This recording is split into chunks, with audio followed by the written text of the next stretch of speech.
Ya, saudara di studio sudah hadir para narasumber yang akan kami hadirkan untuk pada kesempatan kali ini. Ada Doni Gahral Adian, tenaga ahli utama dari kantor staf presiden. Kemudian ada Ibu Lia Partakusuma, sekjen dari Persi, Persatuan Rumah Sakit Indonesia. Ada Melki Lakalena, Bang Melki, wakil ketua Komisi 9 DPR RI. Selamat pagi, dan saya langsung saja ke Mas Doni. Ya. Jadi persisnya kemarin di Kompas Petang Anda juga sudah hadir sebetulnya melalui wawancara melalui telepon. Indonesia sudah menyiapkan alat tes massalnya ini. Bisa dijelaskan sekali lagi bahwa Anda mengatakan minggu depan, pekan-pekan depan ini sudah akan tiba. Persisnya seperti apa? Bahkan mungkin dalam waktu yang sangat dekat ini, hari ini, besok, dan lusa saya kira sudah akan datang, dan pemerintah juga sudah memutuskan agar segala bentuk perizinan dan biaya yang muncul untuk masukan itu sudah diselesaikan, sehingga barang akan masuk. Tentu saja akan ada validasi dari Balitbangkes ya, supaya alat ini aman dan efektif untuk digunakan. Tapi yang jelas ini akan dipercepat, ya, well prepared gitu. Ya. Ada berapa jumlah alat tes rapid massal ini? Untuk pertama, BUMN kemarin sudah mengumumkan bahwa akan mengimpor 10.000. Ya, tapi kemudian juga banyak sekali memang donasi-donasi ya dari pengusaha-pengusaha swasta yang kemudian juga akan mendatangkan rapid test itu. Tapi sekali lagi semuanya akan divalidasi sehingga ini menjadi sesuatu yang aman dan bisa dipakai nanti dengan baik begitu. Ya, kalau iya kemudian tetap saja jumlah ini kan masih akan dalam jumlah yang sangat terbatas. Ya. Apa rencana kemudian gugus tugas dalam hal ini bersama pemerintah nanti, daerah mana yang akan lebih dulu dilakukan tes secara massal ini? Ya, tentu saja epicentrum ya, karena yang paling besar eskalasinya adalah di DKI. Ya, tentu saja dengan kontak tracing pemerintah sudah memiliki peta penyebaran klaster-klaster itu. Dan itu saya kira akan menjadi informasi awal untuk di mana tempat-tempat tes itu bisa diinikan. Tapi ke depan tidak hanya ini, epicentrum juga mungkin meluas.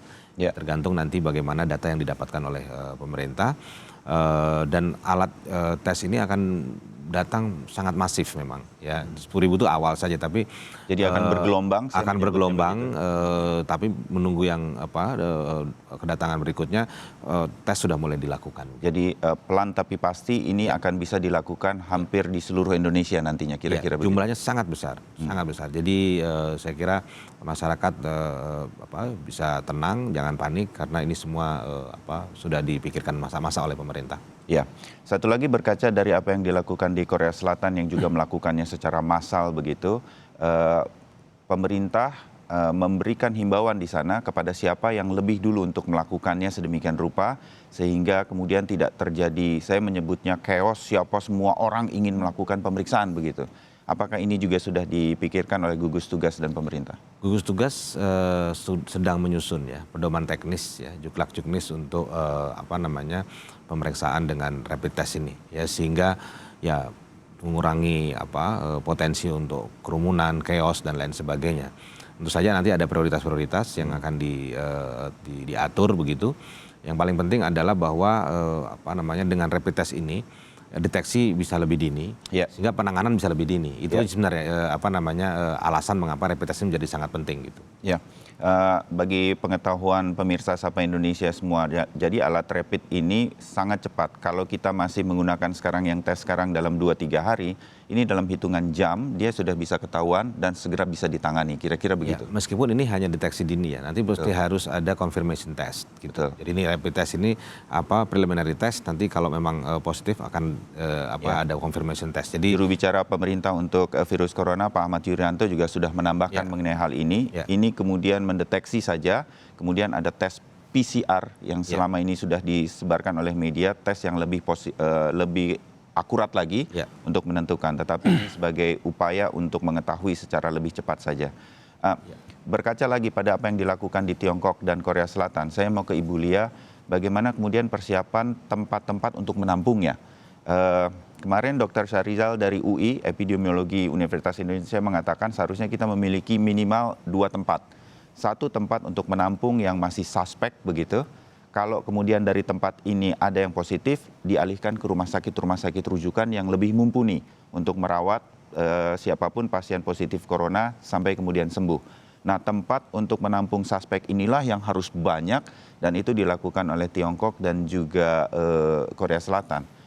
Persi sudah terima hal ini, segala macam sudah berkoordinasi, Bu, dengan pemerintah ataupun gugus tugas? Ya, selamat pagi. Assalamualaikum warahmatullahi wabarakatuh. Waalaikumsalam. Saya dari Perhimpunan Rumah Sakit seluruh Indonesia. Jadi memang betul bahwa rumah sakit akhir-akhir ini cukup banyak pekerjaannya sehingga harus menentukan strategi apa yang harus kami miliki. Jadi memang dengan adanya nanti rencana untuk deteksi dini, saya bisa perkirakan bahwa dalam mungkin sebulan 2 bulan ini akan banyak pasien yang tiba-tiba apakah positif atau sebagainya. Dan ini tentu akan membutuhkan fasilitas untuk bisa menampung semuanya. Dan itu baru corona ya, Bu? Ya. Kita sedang menghadapi juga DBD, ada orang yang mungkin melahirkan dan lain-lain. Ya. Jadi kami rata-rata rumah sakit itu kan memang terbagi antara rumah sakit rujukan, artinya yang ditunjuk oleh rumah sakit untuk oleh Kementerian Kesehatan untuk coronavirus 19 ini. Tapi kami juga kan masih banyak rumah sakit lain yang harus menjalankan fungsi seperti biasa. Nah, mau tidak mau, kalau dulu kita bisa hanya tergantung pada rumah sakit rujukan, tapi sekarang kelihatannya dengan angka yang bertambah, rumah sakit yang tidak ditunjuk jadi rujukan pun terpaksa harus menyiapkan fasilitasnya. Rata-rata kalau kita lihat di rumah sakit yang non rujukan, bahkan kita sudah mulai men-spare kegiatan, jadi menurunkan kegiatan yang rutin, terpaksa mau tidak mau, karena kami harus menyiapkan juga tempat kalau ada yang memang positif, yang terpaksa tidak mendapatkan tempat di rumah sakit rujukan dan dia harus stay di rumah sakit. Nah, jadi hampir mungkin 10-20% pelayanan kami itu terpaksa yang rutin kami turunkan. Sekarang ini sudah terjadi seperti ini? Sudah terjadi dengan sendirinya. Karena bahkan bukan rumah sakit rujukan pun sudah mulai menerima pasien-pasien yang ternyata positif. Nah, jadi itulah yang kami lakukan adalah tidak lagi, jadi Persi menghimbau tidak hanya bergantung pada rumah sakit rujukan. Rumah sakit rujukan kalau memang sudah confirm positif, maka memang kita kirim ke sana dengan fasilitas lebih lengkap. Tapi apabila masih menunggu, itu mereka harus disiapkan tempat khusus. Jadi harus ada ruang isolasi, baik itu tekanan negatif atau tidak, setiap rumah sakit wajib untuk melaksanakan ini. Dan kita sudah membuat webinar untuk melaksanakan imbauan ini kepada seluruh rumah sakit, baik itu swasta, pemerintah, dan apapun rumah sakit. Di seluruh Indonesia? Di seluruh Indonesia. Kita buat webinar yang kemarin ini juga bisa kurang lebih ada sekitar 3.000 titik yang bisa mendengarkan. Sehingga kami sangat menghimbau kepada rumah sakit, tidak boleh ada yang menyatakan bahwa saya tidak terima. Mau tidak mau, karena konsekuensinya itu. Nah, hanya satu yang kita mohon bantuan juga dari pemerintah, yaitu alat pelindung diri. Nah, itu alat pelindung diri kami semua tenaga kesehatan insya Allah ingin membantu, pasti karena kewajiban kami. Tapi manakala perlindungan diri terhadap petugas kesehatan itu minimal, itu yang harus dibantu juga. Nah, jadi itu yang membuat kendala pertama. Kedua adalah kita kan menseleksi dari mulai pasien masuk, dari mulai dia masuk ke rumah sakit sampai dengan dia melakukan kegiatan-kegiatan di rumah sakit. Artinya kami mesti proteksi dari sejak dia masuk, kemudian dokter-dokter yang melakukan pemeriksaan pada mereka, pemeriksaan laboratorium, pemeriksaan radiologi, sampai kalau ada yang meninggal misalnya kita harus melakukan penataan jenazahnya. Termasuk di dalamnya pengunjung. Rumah sakit sekarang sudah mulai membatasi pengunjung. Bahkan kalau dalam kondisi tertentu kita menyatakan bahwa tidak boleh dibesuk kecuali yang kritis. Nah, itu yang menimbulkan konflik bagi orang Indonesia yang tidak biasa kalau menyerahkan sepenuhnya kepada rumah sakit. Nah, itu kami himbau untuk masyarakat untuk bisa memahami bahwa kita melindungi pasien. Pasien dalam keadaan buruk. Sebetulnya melindungi juga para pengunjung rumah sakit dari kemungkinan terpaparnya virus corona dalam hal ini. Kalau siapa saja yang masuk kan kita nggak bisa mengetahui apa mereka positif. Saya satu-satu ya, Ibu Lia ya. Bahwa himbauan kepada rumah sakit untuk memiliki semacam ruang isolasi itu bisa dilakukan. Mengingat rumah sakit juga memiliki keterbatasan tempat begitu. Nah, hal semacam itu apa yang kemudian ada di benak Persi untuk kemudian diantisipasinya? Sekalian nanti ada beberapa hal yang berkaitan dengan yang bisa disampaikan, kita bisa titipkan pada Mas Doni untuk disampaikan begitu. Ya, jadi kalau rumah sakit itu memang dalam standar rumah sakit itu sudah dikatakan bahwa setiap rumah sakit itu harusnya punya ruang isolasi. Tapi terbatas pasti. Ya, hanya pasti terbatas. Jadi kalau misalnya rumah sakit kecil dengan satu ruang isolasi, kita nyatakan sudah memenuhi standar. Nah, sekarang kalau kuantitasnya akan jadi naik, nah itu jadi problem. Sehingga banyak rumah sakit yang akhirnya merubah layout dari rumah sakit tersebut untuk menjadi wing khusus isolasi. Karena kan isolasi itu artinya tidak boleh tercampur antara yang non-COVID dengan yang COVID.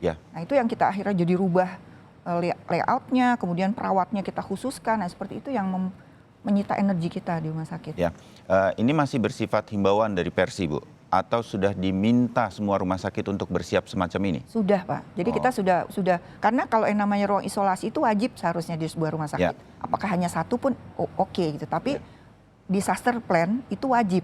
Jadi semua rumah sakit apapun misalnya bencana alam dan non alam seperti ini, rumah sakit harus mempunyai disaster plan. Nah yang kita sebut disaster seperti ini tadi, kan disaster tiba-tiba pasien banyak sekali. Ini kasus khusus di mana wabah melanda begitu kan ya, bahkan pandeminya global. Saya ke Bang Melki sebentar. Nah situasi-situasi seperti ini terus dipantau Bang Melki oleh Komisi 9 walaupun sedang reses sekarang. Kami di DPR sekarang itu ada namanya grup rapat virtual. Itu dibuat oleh Sekjen DPR RI untuk memudahkan kami berkomunikasi sesuai dengan perkembangan yang terjadi hari ini. Nah terkait dengan yang tadi kita bicara soal vaskes kita dan berbagai peralatan dibutuhkan, Kementerian Kesehatan itu punya metode atau cara pengadaan yang ini harus super cepat dalam kondisi darurat ini. Mana juga saya telepon langsung Pak Menkes itu, mereka sekarang pakai pola yang namanya SAS itu, Pak Menkes yang jajar pakai pola itu, sehingga barang itu kalau masuk Indonesia semacam rapid test ini kan masih ada proses uji biasanya. Dan kondisi darurat semacam ini sekarang itu Kemenkes memudahkan, jadi barang masuk cek langsung bisa jalan. Dan yang memasuk ini banyak sekali. Tadi yang Bang Loni sampaikan tadi kan dari RNI ya, punya Kemenkes itu mungkin bisa masuk hari ini atau besok, punya Kemenkes ya. Belum lagi dari Depan juga membawa, belum lagi swasta yang lain juga banyak sekali. Yang sudah kontak ke kami ini mungkin sudah puluhan yang akan masuk membawa barang dan kemudian sudah komunikasi juga sama Kemenkes. Intinya sekarang barang masuk itu rapid test itu masuk itu prosedurnya dipermudah. Ada pola SAS itu apa scheme tertentu, special scheme ya. Nah, dan model seperti ini itu pola yang biasanya normal di Kemenkes yang itu biasanya cukup lama pengujiannya itu dipangkas langsung bisa jalan ya. Nah, cuma memang kami betul-betul menghimbau agar secara cepat itu Balitbangkes Yankes dan P2P yang dipimpin Pak Yuri ini segera ketemu untuk bikin protokol. Ini penting ini karena rapid test ini sebenarnya banyak kemungkinan false positif, false negatif. Jadi bukan berarti orang dicek itu dia negatif berarti dia negatif. Karena kita tahu ini ilmunya itu adalah 1 minggu kalau dia belum dapat imunoglobinnya itu dia nggak bisa dites positif. Nah jadi sekali lagi rapid test ini bukan otomatis itu bisa menghasilkan orang dengan tepat gitu. Yang paling tepat ya PCR yang selama ini kita lakukan. Agak lama tapi itu tepat banget. Nah sehingga dengan demikian saya perlu mengimbau pada masyarakat kita agar rapid test ini menguji tapi kalau orang positif itu atau negatif itu kalau boleh dicek lagi kedua dan ketiga. Jangan langsung sekali dianggap itu sudah benar. Itu kenapa selama ini juga pemerintah menahan itu jangan kita lakukan karena ini akan sedikit banyak mempengaruhi juga publik di bawah nih. Dipikir dia tes itu positif ternyata mungkin negatif, dicek negatif bahwa mungkin positif karena ini dia punya sensitivitas itu beda sama PCR, beda banget. Jadi sekali lagi rapid test ini bukan berarti itu positif atau negatif, ini semacam screening awal untuk kemudian kita konfirmasi melalui PCR nanti. Ini satu. Yang kedua, saya kira soal yang juga kita sama-sama keluhkan soal APD nih, alat pelindung diri. Karena juga kami cek ya.